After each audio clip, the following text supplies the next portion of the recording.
watching Just the News. I'm Amita Balachandra. We're going to start off with the Russia-Ukraine crisis.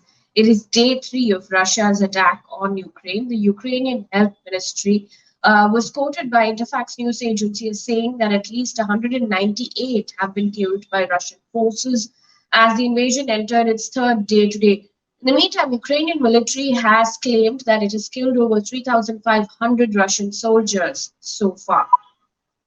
Now, the battle is for Kyiv, really. The mayor of Ukraine's capital is imposing an intensified curfew as Russian troops pressed into the city. The mayor has said on the Telegram messaging app that he's extending curfew hours to run from 5 p.m. until 8 a.m. Previously, the curfew lasted from 10 p.m. to 7 a.m. Meanwhile, street fighting has begun in Kyiv, and this is a report by the Associated Press, which said that the president has refused an American offer to evacuate, insisting that he would stay. Additionally, internet blockage was also reported by NetBlocks, which said that internet connectivity in Ukraine has been badly affected, particularly in the southern and the eastern parts of the country, where fighting has been the heaviest. Meanwhile, while all of this is going on, the president recorded a video address outside his presidential office in Kyiv, urging residents not to believe in fake news about the surrender of the Ukraine army. This is what he said: "I'm here. We will not put down any weapons. We will defend our state because our weapons are our truth." End quote. Also, in the news, according to AFP, Kremlin accused Ukraine of prolonging the conflict by refusing negotiations on the country as the country's forces closed in on the capital. Now, Ukrainian president has said that Kremlin's push to capture the capital and oust him has been derailed. In the meantime, according to a Reuters report, the Russian Defense Ministry said today that Russian troops have captured the city of Melitopol in Ukraine's southeastern region. Now, while all of this is going on, there's chaos and panic in Ukraine, with thousands fleeing Ukraine. According to Poland's border guard agency, over 1 lakh Ukrainians have already crossed into Poland. The government in Poland has pledged to take in anyone escaping the war in Ukraine and give temporary accommodation to those who have nowhere to go. According to Reuters, fearful families have also thronged European Union borders, hoping to enter other regions as well. Now, this is where India stands. India, in its latest advisory, has asked citizens to not move to any of the border posts without prior coordination with Indian officials at the border posts and embassy. The advisory said, and I quote, "Embassy is finding it increasingly difficult to help the crossing of those Indian nationals who reach border checkpoints without prior intimation." End quote. Now, there are several reports of Indians stranded in Ukraine. About 16,000 Indians, mostly students, are stranded in Ukraine as per the latest figures. Since the airspace in Ukraine has been closed, the Indian government has established evacuation routes through Romania and Hungary. Ministry of External Affairs spokesperson yesterday tweeted a video showing the first batch of Indian evacuees from Ukraine who've reached Romania as India steps up its evacuation operation. In the meantime, according to UNHCR, over 1.16 lakh Ukrainians have fled to neighbouring countries since the 24th of February.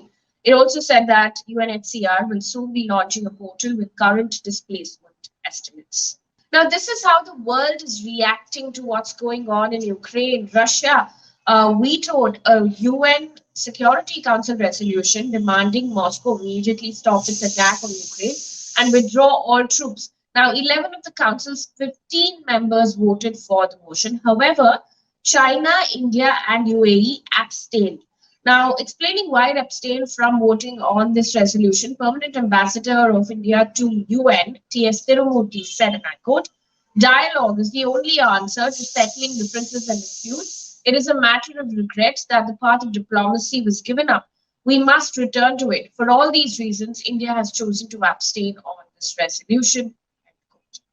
Meanwhile, in a phone conversation with Prime Minister Modi, Ukrainian president spoke about how the aggressor needs to be stopped. He tweeted, and I quote, "Informed of the course of Ukraine repulsing Russian aggression, More than 1 lakh invaders are on our land. They insidiously fire on residential buildings. Urged India to give us political support in UN Security Council. End quote. Earlier, Prime Minister Modi had also spoken to Russian President Putin in a phone call that happened on Thursday. Prime Minister has sought concerted efforts from all sides to return to the path of diplomatic negotiations and dialogue.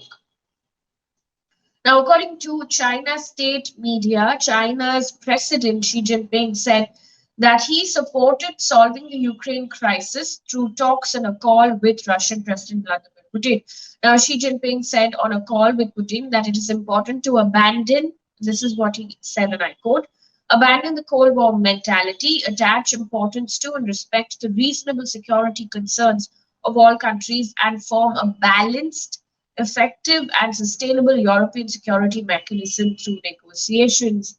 End quote. Now, TSS news agency has quoted Russia's foreign ministry spokesperson as saying that the relations between Russia and the West are approaching a point of no return. This was before several countries announced further sanctions on Russia. Now, NATO Secretary General has said that the alliance was deploying parts of its combat-ready troops to Ukraine's neighbors and will continue to send weapons to Ukraine, including air defenses. Now, he said that NATO was deploying elements of its rapid response force, which is made up of land, air, maritime, and special operation forces on Allied territory. Now, why all of this is going on, there have been several protests that have erupted in Sydney, Tokyo, and even in Russia, with people saying no to war. Hundreds of people took to the streets of Sydney today in heavy rains, chanting Ukraine will prevail and demanding more action against Russia. Let's now take a look at global sanctions on Russia and the countries that have imposed sanctions and the countries that haven't. The UK has imposed further sanctions on Russia by freezing assets of Russian president and the foreign minister. However, Russia's foreign ministry spokesperson has brushed off this move and said, and I quote, neither Putin nor Lavrov have accounts in Britain or anywhere abroad, end quote. Meanwhile, the US and the EU have imposed several sanctions as well. The US Department of the Treasury said it has sanctioned 2 of Russia's largest banks, including 13 major enterprises in Russia and entities. Now, EU officials said on Friday that they will be freezing European assets linked to Russian president and the foreign minister as well. Now, several countries have joined airspace ban on Russian airlines. UK, Poland, Bulgaria, and the Czech Republic have imposed bans as well. In a response, Russia's Civil Aviation Authority has banned UK flights to and over Russia. This is according to a report by the Associated Press.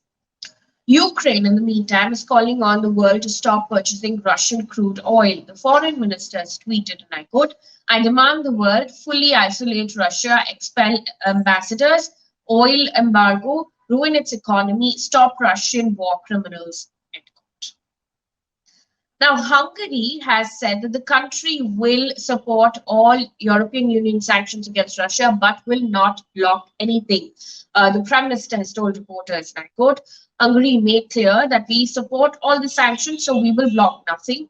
So what the Prime Ministers of the European Union are able to agree, we accept it and we support it, end quote. Moving away from this big story, we continue to get your regular updates. Moving away from that to a COVID roundup right now.